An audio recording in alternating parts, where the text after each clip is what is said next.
যেই মেয়েরা আজকে মায়ের পরামর্শ পেয়ে কুপরামর্শ পেয়ে স্বামীর সঙ্গে রুডলি বিহেভ করে, তালাক চায়, ডিভোর্স চায়, বাজে কথা বলে, সেই মেয়েদেরকে just I am being very হাম্বল বিনয়ের সঙ্গে বলছি, প্রিয় বোন আমার, মাথায় রাখবেন, বাপ আজকে বেঁচে আছে, কালকে মারা যাবে। মা আজকে বেঁচে আছে, কালকে মারা যাবে।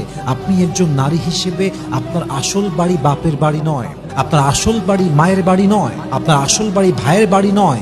একজন নারীর আসল বাড়ি, প্রথম বাড়ি এবং শেষ বাড়ি স্বামীর বাড়ি। যুবক ভাইয়েরা, ঠিক কিনা বলেন? That is your real place. এটা আপনার আসল জায়গা। সারা জীবন স্বামীকে নিয়ে বাঁচতে হবে।